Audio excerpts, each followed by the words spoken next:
4 जज बैठ के तो करोड़ों लोगों के मैंडेट वाले वजीर आज़म को चलता करते हैं। और किसकी वजह, कौन पीछे उनके? उसके पीछे जनरल बाजवा और जनरल फैज है। आलाकार कौन है? आलाकार साकिर निसार है, खोसा है, वो पनामा वाला बेंच है, इजाजुल हसन है।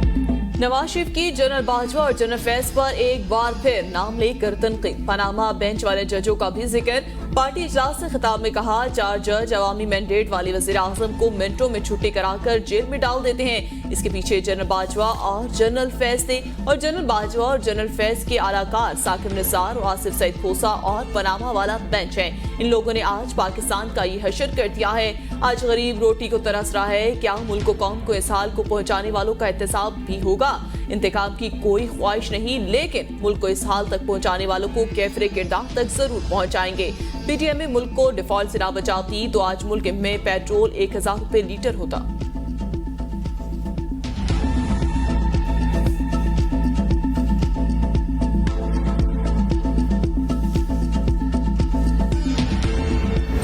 हमारा जो रिक्वेस्ट है इलेक्शन कमीशन से कि इलेक्शन स्केड्यूल दे दे, इलेक्शन डेट का ऐलान कर दे, ताकि हम इन मसाइल से निकल सकते हैं, हम अपना इलेक्शन कैंपेन शुरू कर सकते हैं। एक तरफ हमारा मुआशी बहरान है, एक सियासी बहरान है, कोई माने या ना माने। अगर लेवल प्लेइंग फील्ड ना मिली तो जरदारी साहब से कहूंगा मेरे हाथ खोल दें। बार बार गुजारिश कर रहा हूं, हम इलेक्शन की तारीख दें। Chairman peoples party Bilawal Bhutto की फैसलाबाद ओकाड़ा में गुफ्तगू। कहा, नवाज शरीफ की वापसी का हमारा मुतालबा बहुत पुराना है। पीपल्स पार्टी ने 2007 में शहीद बेनजीर भुट्टो को दफनाकर भी इलेक्शन लड़ा था, इसलिए पीपल्स पार्टी को दीवार के साथ नहीं लगाया जा सकता। ऐसा नहीं कि चेयरमैन पीटीआई को बंद करने से मुल्क की मसाइल हल हो गए। राजा रियाज नून लीग को मुबारक, नून लीग राजा रियाज को मुबारक। रोटी कपड़ा मकान की अब भी आवाम को जरूरत है। कल एक जज साहब रिटायर हुए हैं, इन्हें प्लॉट मिल जाएगा। क्या गरीब आदमी सारी जिंदगी मेहनत करके ऐसा प्लॉट हासिल कर सकता है? 18 माह की हुकूमत में पता चल गया कि इस्लामाबाद के बाबुओं से गरीबों के लिए पैसा निकलवाना मुश्किल है।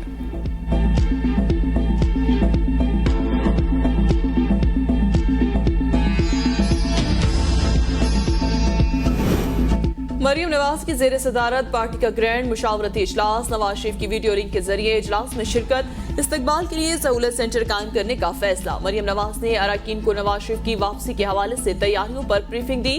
कहा, 21 अक्टूबर को अवाम नवाज शरीफ का तारीखी इस्तकबाल करके पानामा और अकामा के ड्रामा साजों को हमेशा के लिए दफन कर देंगे। हमजा शहबाज ने कहा, नवाज शरीफ के वज़ीर आज़म बनने का मतलब महंगाई के अजाब कम करना है। एहसन इकबाल बोले, अवाम का मजबूत मैंडेट पाकिस्तान के खिलाफ होने वाली साजिश के असरात खत्म करने में मददगार साबित होगा। राना सनाउल्लाह कहते हैं, जमहूरियत नाकाम नहीं हुई, जमहूरियत को नाकाम बनाया गया। नवाज शरीफ के खिलाफ साजिश असल में अवाम और पाकिस्तान के खिलाफ साजिश है।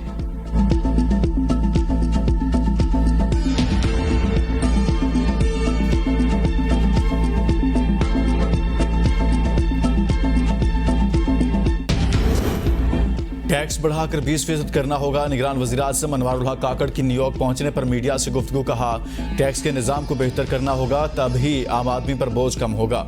आलमी मंडी में पेट्रोलियम मसनूआत की कीमतों की बुनियाद पर मुल्क की पेट्रोलियम मसनूआत की कीमतों का तयन होता है। मुल्क में सरमायाकारी के लिए महफूज और साजगार माहौल ज़रूरी। सिविलियन इदारों को मजबूत बनाना हमारी तरजीह है।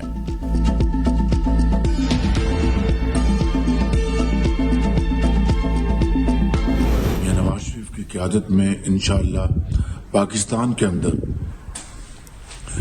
तेल और गैस के साथ साथ आबी ज़खायर, उनसे बिजली पैदा करनी होगी और शमसी तवानाई के ऊपर भरपूर तवज्जो देनी होगी।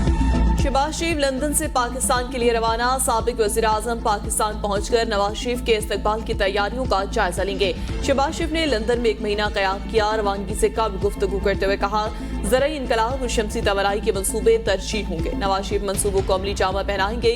महंगाई में कमी के ठोस इक़दाम करेंगे। नवाज शरीफ मेरे इंतखाबी हल्के का फैसला करेंगे। मरियम नवाज अगले हफ्ते लंदन रवानगी के लिए तैयार।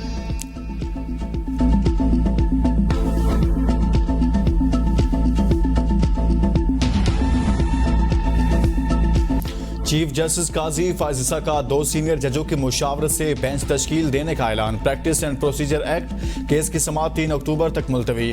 फ्रीकैन को 25 दिसंबर तक जवाब जमा कराने का हुक्म। सुप्रीम कोर्ट के 15 रुकनी फुल कोर्ट ने एक्ट के खिलाफ दरख्वास्तों की समाअत की। 7 घंटों की लाइव नशरियात से तारीख रकम। चीफ जस्टिस ने रिमार्क्स में कहा, आज खुद नोटिस के इख्तियारात छोड़ने को तैयार हूँ। ऐसे इख्तियारात नहीं चाहता जिनसे अदलिया की आज़ादी कंप्रोमाइज हो या मफाद आमा की आड़ में जाती एजेंडे को परवान चढ़ाया जाए। हम इस कानून से भी पहले ऊपर वाले को जवाबते हैं। आपका आइन सुप्रीम कोर्ट से नहीं, अल्लाह के नाम से शुरू होता है।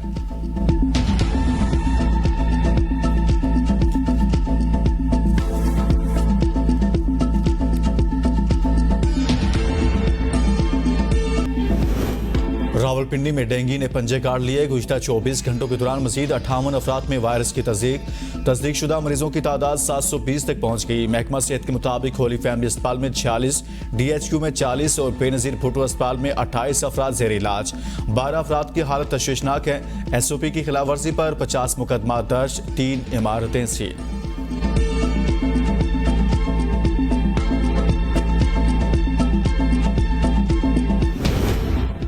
मैपको रीजन में बिजली चोरों और नादहिंदगान के खिलाफ जारी मुहिम। एक रोज में 190 बिजली चोरों को 1 करोड़ 57 लाख रुपए जुर्माना आए। 65 मुकदमा दर्ज, 4 बिजली चोर मौके से गिरफ्तार होने वाले बिजली चोरों की तादाद 199 हो गई। मैपको रीजन में अब तक 34,743 नादहिंदगान के खिलाफ ऑपरेशन किए गए। 59 करोड़ 88 लाख रुपए वसूल करके खजाने में जमा करवाए गए।